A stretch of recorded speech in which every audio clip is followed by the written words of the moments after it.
Assalamualaikum warahmatullahi wabarakatuh. Saya mau berbicara tentang kehebohan negara, khususnya berbicara korupsi yang katanya merugikan negara. Sebetulnya sih yang rugi bukan negara, rakyat gitu aja, yang selalu kurang beruntung. Contohnya lagi heboh tentang pencucian uang di kementerian yang paling menentukan negara, keuangan. Ya kan? Yang katanya ada indikasi pencucian uang 300 triliun, kata Menko Polhukam Pak Mahfud. Ya, saya secara pribadi hampir nggak percaya. Apa iya? Karena kalau ngomong korupsi itu sekian ratus triliun, 500 miliar, wah pokoknya udah mengerikan lah. Tapi ternyata mana gitu loh, ya kan? Sekarang 1.300 triliun saja karena ada pegawai pajak yang anaknya ngamuk. Dan itu bukan kasus korupsi, kasus mukul anak orang kan. Pertanyaannya, berapa yang masuk penjara dari Kementerian Keuangan seluruh Indonesia? Berapa? Bisa dihitung pakai jari kan? Satu. BUMN, bisnis negara, itu juga tempat basah, termasuk minyak, segala macam, batu bara, semuanya lah. Berapa yang terlibat korupsi? Berapa jumlah uangnya? Berapa triliun mana? Yang udah dipenjara berapa? Selama Pak Harto turun, bisa dihitung pakai jari. Udah. Menteri Kelautan, urusan laut, karunia Allah banyak. Mana yang terlibat korupsi? Berapa yang sudah masuk negara ke penjara? Berapa ratus coba? Bisa dihitung pakai jari. Yang mengamankan negara, aparat kepolisian yang terlibat korupsi udah berapa ratus yang masuk penjara. Tentang uang nih, bisa dihitung pakai jari. Ya kan? Apalagi yang menjaga keutuhan negara Republik Indonesia, TNI, darat, laut, udara, mana yang terlibat korupsi dan masuk penjara? Berapa ratus? 100? 200? Atau 50? Ya kan? Gue bilang 1.000.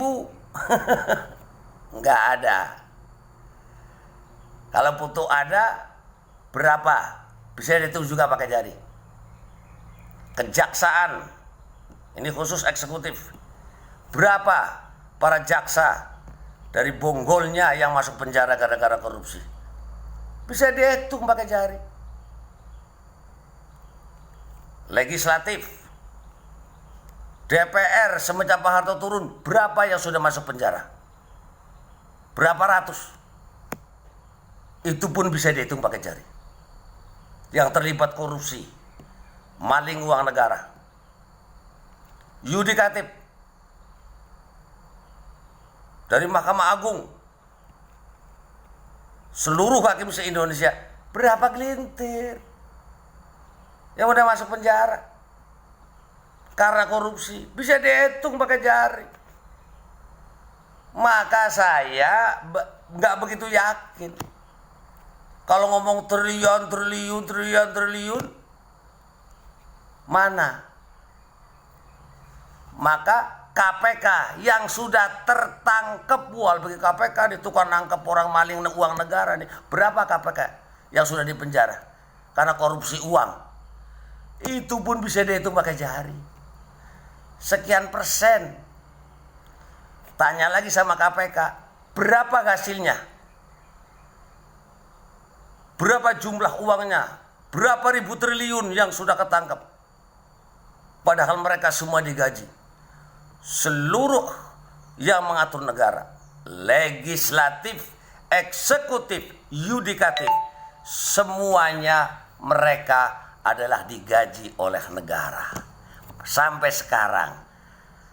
Artinya iblisnya gagal menggoda penyelenggara negara se-Indonesia, nggak berhasil. Berarti mereka aman. Mulanya penjaranya kosong dari para pejabat seluruh Indonesia. Nafsunya juga aman mereka itu semua. Utang katanya 7.000 triliun. Rakyat utang 5 juta, 10 juta, 100 juta aja stres. Ya kan, jaminannya sampai disita. Sekarang saya tanya, mana ada penyelenggara negara karena utang 7.000 triliun pada stroke, pada gila, pada kentir mikirin utang? Nggak ada. Itu pun saya nggak percaya.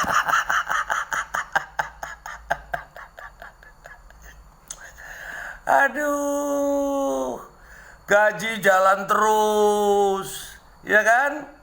Penjaranya khusus untuk eksekutif, legislatif, yudikatif, kosong lah, katakan saja kosong. Berarti mereka semuanya bisa mengendalikan nafsunya dan selamat dari godaan setan. Mulanya udahlah, nggak usah pada ngomongin korupsi 100 triliun. Buktiin saja, asal utangnya beres, ya bisnisnya beres, BUMN-nya, ya kan? Itu saja buktiin, nggak usah ngomongin percuma. Itu sama saja takut-takut nanti hoak katanya. Jadi maka kesimpulannya mereka semua selamat dari godaan setan yang menyelenggarakan negara, yang mengatur negara. Lah bagaimana nanti danu akhirat? Wah, itu bukan ranah saya, itu ranah Allah tuh, gaib rahasia. Semuanya nggak jelas. Jangan nanya sampai ke akhirat surga apa neraka. Oh, nasib saya saja nggak jelas. Oke, udah ya, nggak usah ngomongin korupsi, ya kan? Percuma. Yang penting bukti.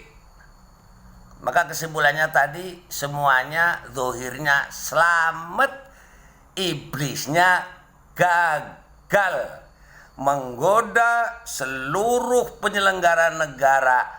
Karena mereka kecil sekali yang pada masuk penjara, berarti mereka aman, nggak bersalah. Wassalamualaikum.